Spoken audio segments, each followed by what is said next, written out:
Assalamualaikum warahmatullahi wabarakatuh. Berjumpa lagi dengan saya di channel YouTube saya Ensiklopedia Ahmad Fauzi. Di dua video sebelumnya kita telah mempelajari beberapa tool AI yang bisa kita gunakan untuk membantu kita melakukan beberapa tahapan utama ketika kita melakukan SLR. Dan pada video kali ini mari kita lanjutkan pembahasan kita untuk memanfaatkan tool AI lain untuk tahapan yang lain di dalam SLR tersebut. Seperti yang sudah kita pelajari di 3 video sebelumnya, ada 7 tahapan utama SLR. Secara umum ya, kita kumpulkan publikasi yang terkumpul dari database, kemudian kita seleksi berdasarkan kriteria inklusi dan eksklusi. Setelah itu kemudian kita lakukan asesmen kualitas berdasarkan panduan atau checklist yang terstandar. Nah, setelah itu akan tersisa paper-paper yang lolos seleksi maupun asesmen kualitas dan bias. Ya. Nah, paper sisa-sisa tersebut baru akan kita review. Ya, nah ketika kita melakukan review, kita sebetulnya melakukan ekstraksi data dari publikasi-publikasi yang tersisa tersebut. Kita bisa sih membaca satu persatu paper tersebut untuk mengekstraksi data kita berdasarkan research question kita.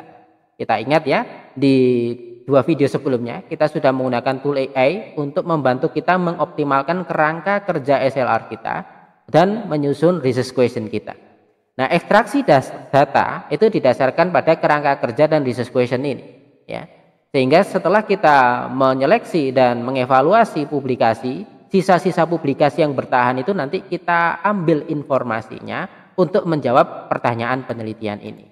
Kita bisa baca satu persatu secara manual, tetapi kalau paper kita ratusan ya tentunya membutuhkan waktu sekian hari atau mungkin sekian minggu ya, kalau sampai ribuan papernya. Nah, namun dengan menggunakan AI kita bisa mempercepat kerja tersebut. Dalam hitungan detik kita bisa mendapatkan informasi penting yang harus kita masukkan ke tabel ekstraksi data kita.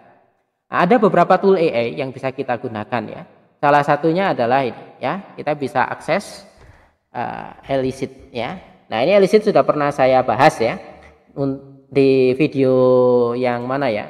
Nanti coba dicari saja. Saya pernah membahas Elicit. Di situ kita bisa menggunakan Elicit untuk melakukan pengecekan research gap dari SLR yang ingin kita kerjakan ya, sehingga SLR yang kita kembangkan itu tidak overlap dengan SLR sebelumnya.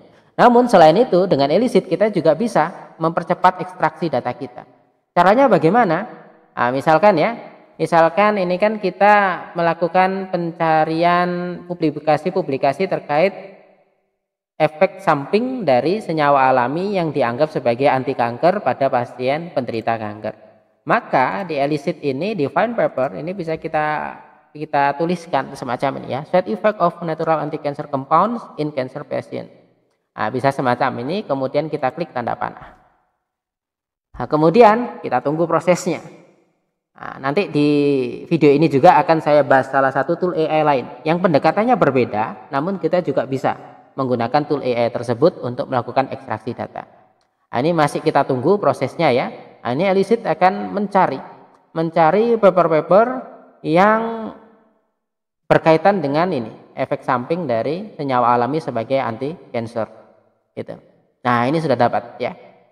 Nah, di video sebelumnya kita kan sudah mengumpulkan publikasi dari Scopus ya terkait anti cancer ini.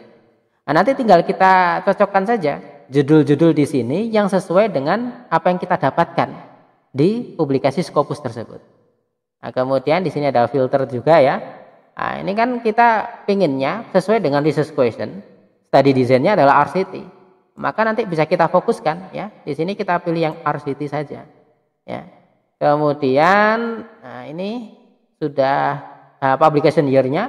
Kalau kemarin kita belajar di video yang ini ya, video yang terakhir ya, kita membatasi pencarian kita di Scopus ke 5 tahun terakhir. Maka ini tinggal kita rentangkan menjadi 5 tahun terakhir, yaitu dari tahun berapa ya, 2018 sampai 2023 ya. Nah, misalkan seperti ini ya, 2018 sampai 2023. Ini kebetulan bagian ujung yang sini tidak bisa diubah ya, tidak apa-apa, jadinya 2018 sampai 2024. Kemudian kita klik save. Nah, kita tunggu prosesnya sehingga dia update berdasarkan filter yang sudah kita berikan. Sebagai pengingat saja ya, di video sebelumnya ya, kita sudah belajar caranya mendownload file CSV yang merupakan ringkasan dari publikasi-publikasi Scopus sesuai dengan hasil pencarian kita. Dan di video tersebut kita juga sudah belajar mendownload seluruh file PDF dari hasil pencarian di Scopus. Nah, kemudian nanti kita tinggal cocokkan saja hasil downloadan tersebut ya, ringkasan CSV tersebut dengan hasil dari elicit ini. Kita pilih nanti mana saja yang sesuai dengan hasil pencarian kita di Scopus tadi. Nah, ini sudah dapat ya paper-papernya sama abstraknya. Nah, kemudian ketika kita menyusun tabel ekstraksi data atau ketika kita melakukan ekstraksi data menggunakan SLR, nah, kita lihat kerangka kerja kita. Nah, ini kebetulan kita pakai PICOS ya. Ada population, ada intervention, ada comparison, ada outcome, dan ada study design. Sehingga nanti tabel ringkasan ekstraksi data kita ya juga mengandung beberapa komponen ini. Nah, di elicit ini yang menarik ya. Nah, di sisi sini, nah ini sudah ada summary, ada main finding, ada methodology, ada intervention, ada outcomes ya. Nah, di methodology bisa kita klik kiri sehingga ini akan muncul kolom baru isi method.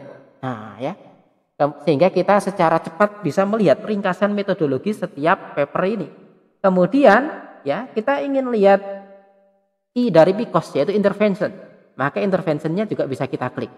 Sehingga tanpa membaca satu persatu paper ini, si elicit akan memberikan kolom yang berisikan apa saja intervention atau treatment atau perlakuan yang diuji coba atau diteliti di setiap paper ini.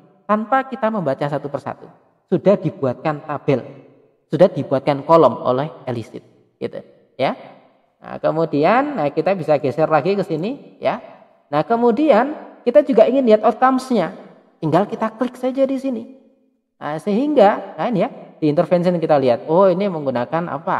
Ini ada aspirin, kemudian ada low-dose celecoxib. Nah, kemudian di sini menggunakan Volvox chemoterapi. Ya, kemudian ini menggunakan apa ini? Nah, ini probiotik dan sebagainya. Kemudian ini outcomes-nya. Nah, ini ya, kita ingin lihat outcomes-nya. Outcomes-nya efek sampingnya seperti apa? Ini sudah disiapkan ringkasannya. Begitu, ya. Kemudian kita lihat lagi di sisi kanan ada apa lagi? Nah, kemudian di sini ya. Ini ada intervention effect, ya. Nah, kita lihat ya. Karena kita ingin outcomes-nya adalah efek sampingnya. Efek sampingnya seperti apa? Nah, ini bisa kita lihat nanti dari intervention effect, begitu.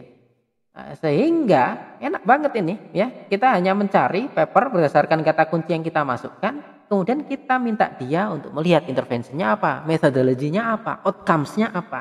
Nah, bagi Anda yang SLR-nya di bidang pendidikan juga bisa seperti itu. Kita cari menggunakan kata kunci, kita masukkan di elicit, kemudian kita batasi filternya sekian tahun terakhir. Kemudian nanti kita tambahkan kolom-kolom yang membantu kita untuk melakukan ekstraksi data, gitu ya. Nah, kemudian kalau kita langganan bahkan kita bisa melakukan ekspor hasil ini ya. Tetapi kalau nggak langganan ya nggak apa-apa, kita copy saja secara manual ini ke Excel, gitu ya. Oke, nah ini cara pertama. Lalu cara kedua apa? Nah, sebelum kita lanjut ke cara kedua, nah bagaimana caranya biar kita nanti mudah mengcopy ini? Nah, di video sebelumnya kita kan sudah mendownload ya file CSV ini. Ya, file CSV yang merupakan ringkasan data dari Scopus yang mengumpulkan publikasi-publikasi sesuai dengan kata kunci pencarian kita. Nah, di banyak laptop file CSV itu tidak bisa dibaca dengan baik. Sehingga seperti laptop saya ini ya, data-datanya kumpul menjadi satu sel. Sehingga kita kesulitan membacanya. Nah, agar memudahkan kita membaca ringkasan kumpulan informasi metadata dari publikasi-publikasi ini, maka file CSV ini kita convert dahulu menjadi Excel, ya. Nah, caranya gimana? Kita bisa menggunakan bantuan Google, kita cari CSV to Excel, kemudian kita bisa pilih salah satunya, misalkan dari Conversio ini. Nah, kemudian kita choose file saja, ya, choose file, kemudian kita cari tadi file CSV dari Scopus tersebut, kemudian kita klik open, kemudian kita klik convert, ya. Nah, ini proses uploading. Nah, setelah proses uploading, dia langsung convert menjadi XLS. Nah, XLS ini bisa kita baca nanti. Nah, ini sudah finish ya, kita download. Nah, sehingga hasilnya seperti ini. Tinggal kita klik saja. Nah, ini file hasil konvertan CSV menjadi file yang dapat dibaca dengan mudah oleh Excel. Nah, ini kita enable editing. Nah, ini kan banyak data ini, ya, banyak informasi. Kita hapus saja informasi-informasi yang menurut kita kurang penting. Misalkan ini kita hapus. Sampai sini aja. Ya, kemudian judul sama tahun jangan dihapus, itu penting. Kemudian ini dihapus, abstraknya dipertahankan. Nah, kemudian ini dihapus sampai sini. Nah, kemudian ini ya, ini tinggal kita atur saja. Kemudian bisa kita kasih garis-garis tabel. Nah, agar lebih mudah membaca bisa kita wrap text. Nah, kemudian kita atur semacam ini. Ya, kita rata kiri kemudian diletakkan dari atas. Nah, hasilnya seperti ini, ya. Ini judulnya, ini abstraknya. Nanti tinggal kita cocokkan saja di elicit ini. Oh, yang judul yang pertama ternyata ada di baris ini. Nah, ini nanti langsung kita masukkan di sini, ya. Kita tambahkan tabel baru. Misalkan di sini tadi apa? Population. Nah, kemudian interventionnya apa? Kemudian comparisonnya apa? Comparison. Kemudian outcomes-nya apa? Di sini dari elicit nanti bisa kita dengan mudah mendapatkan data-data ini, ya, begitu. Lalu kalau ada paper-paper yang ternyata dari Scopus mendapatkan judul-judul tersebut, tetapi di elicit ternyata nggak muncul di sini. Nah, maka kita menggunakan cara yang kedua. Cara yang kedua bagaimana? Kita menggunakan website AI yang lain, yaitu Chat PDF, bukan Chat OpenAI ya, tapi Chat PDF. Ini chatpdf.com. Ini bisa gratis, bisa berbayar. Kalau berbayar, batasan upload per harinya semakin banyak, ya. Jadinya semakin kita lebih bebas upload PDF. Tetapi kalau gratisan ya sangat terbatas. Tetapi ya lumayan bisa kita gunakan. Nah, misalkan ini ya, kita sudah mendownload sekian PDF dari Scopus ya di video sebelumnya. Kemudian kita baca salah satu, ya. Drop PDF viewer ini bisa kita klik.